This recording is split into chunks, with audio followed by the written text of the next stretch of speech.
Education is undergoing transformation all over the world. Given a choice in India, what are the three things you would like to change? Yes, you have asked me to restrict to three things. I will spell out three most important things which I feel should be done if we need to actually transform the education system in India. The first thing is that since now, as far as higher education is concerned, more than 70% of the institutions of higher education are non-governmental institutions, So government is reducing its role in setting up institutions, whether it is schools or colleges or higher educational institutions. In this situation, we need to look at very closely our old system which is prevalent today. Today, either the public charitable trusts or registered societies, or now recently they have added the third category, which is not for profit companies registered under the Companies Act, are only allowed to conduct the education system. This is an excellent thing that our forefathers have done. They have tried to secure the education by creating this structure. Unfortunately, what has happened over a period of time, this structure, because of our lack of will, at the implementation level, is getting abused by some people. Unfortunately, what happens, these all, if you see, all three are meant to be institutions or entities of public and for public. Unfortunately, what has happened over a period of time, though they are public charitable trusts, though they are registered societies, they are run as personal family business concerns, and which is very, very dangerous for our country. Because the moment you misunderstand the whole concept, the intent of the legislature of setting up, restricting the educational institutions only to these entities was that it should not become personal properties, it should not become personal business concerns of individuals. They have to be public in nature because they are given lot of benefits, lot of subsidies. The lands are given by government at subsidized rates because they are public charitable trust. Tomorrow if you have a private trust, you want to set up a college, you can't get a land from government.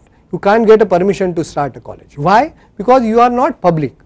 But then we need to check today whether all the public charitable trust, all the registered societies running educational institutions, have they really maintained that public nature which was expected of them. Today they have become personal, family, private business concerns, unfortunately. So first thing I would like to do, I would like to bring changes in the legislature to curb this kind of activities which are actually, which I would say it is an abuse of our existing system of constitutive educational institutions. That is one. Number two, I would like to say that particularly for India, our problem is that we have more than 125 crores of population. Even if there is a will, even if tomorrow government actually wants to create physical infrastructure for the education institution to reach out to each and every citizen of our country, it may not be practically possible, or it may take at least another 100 years to do that, and by that time the whole system would have changed. Therefore, I feel that what we need to do is that we, whatever excellent talent that we have, whatever the faculty base we have, unfortunately overnight we cannot create or duplicate or multiply the quality faculty in the country, because tomorrow you may have a physical infrastructure created, but what about the faculty which is the soul of any educational institution? They cannot be created overnight. Now in this situation I see again technology intervention, in this situation, which I have submitted a paper with the Honorable Prime Minister as well as the Honorable HRD Minister, where I have suggested that the government, the central government has a role to play in the whole educational system. They are responsible to educate every citizen who wants to learn. You know, they also have passed very rightly the right to education bill, but they have stopped only at that. My suggestion, which I have already suggested to the Honorable Prime Minister, is that government should create a national content development corporation, where the corporation should be responsible for either creating or collecting the best quality content right from the first standard to all the higher education courses in the country. You know, that whole content, because at the end of the day the main content, the core content does not change. You know, it is only the way it is applied, the different applications, the different skill sets, they change.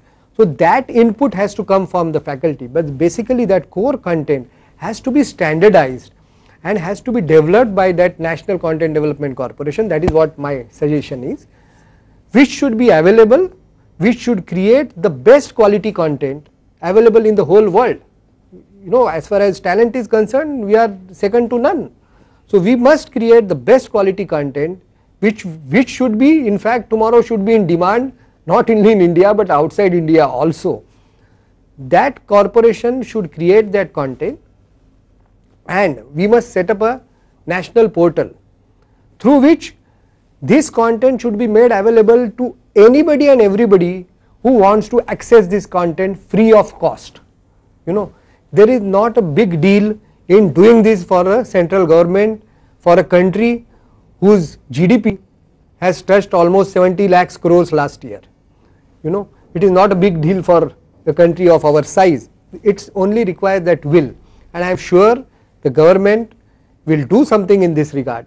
So if given an opportunity, as you said, this is the second thing I would like to do. I would like to create a corporation through which I will create the best of the content for all the courses, right from the first standard of the school to any higher education course, and make it available free, so that that disparity, what we discussed some time back, the migration issue for quality education, will go away. Standardize best quality content available for every citizen of the country, whether he is in Mumbai or he is in Kupwara or he is anywhere in the country. Same quality content will be available to everybody. Now this is the role government has to take on itself and should do this.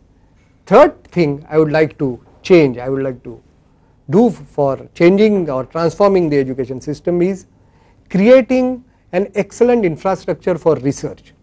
Though we are extremely talented, we all know, because of the lack of research facilities in our country, final destination for all the talented people is abroad. To take care of this situation, we must create excellent research facility. Now if the government is unable to do it, there should be all the right minded business houses, I am saying right minded business houses should be involved, and I am sure there will be lot of good business houses who would come forward to create excellent research facility for our country, which should be available, which should be the property of the government, you know, should be available to everybody, but should be created, if there is a resource constraint, in partnership with the private business houses, without, I am underlining this word, without diluting the core of research.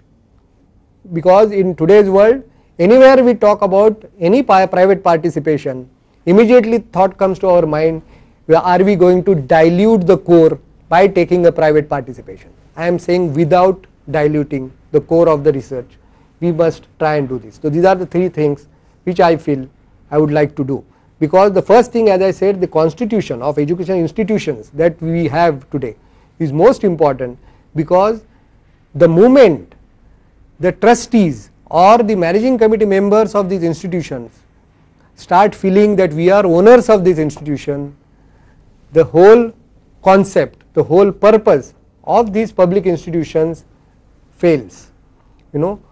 No point of time any trustee or managing committee member of any education institution should feel that he is owner. He is only a custodian on whom there is a duty cast upon, because he being a trustee or a managing committee member, to deliver whatever is due to the public and not to himself or his family.